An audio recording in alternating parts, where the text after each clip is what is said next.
Hèn không mua tiền nóng tiền chi.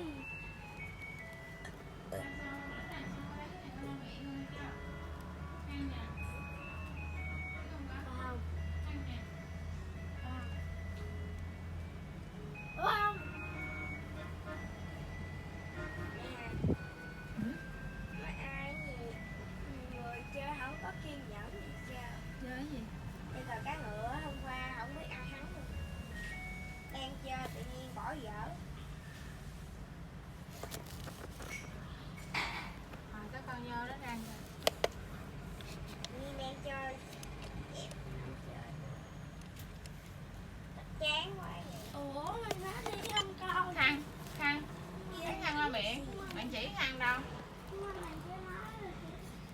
Khăn đâu? Trên cửa đó.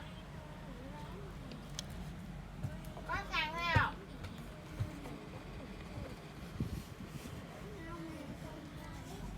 Trên cái cánh cửa dòm coi có khăn nào không? Không là quýnh đòn đó đó.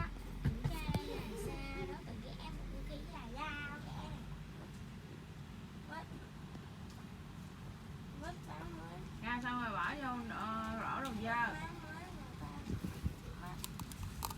Rồi cứ đi đánh răng đi kìa.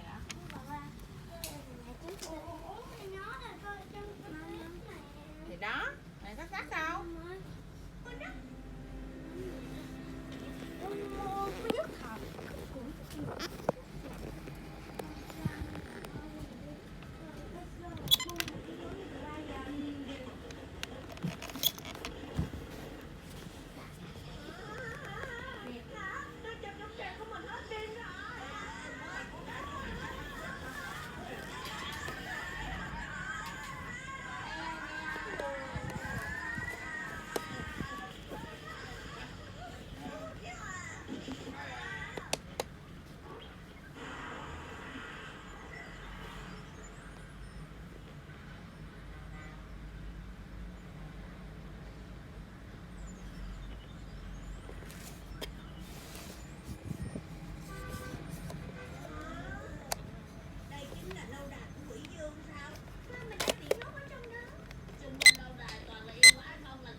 Mỗi người hãy cầm 2 mũi tên đi.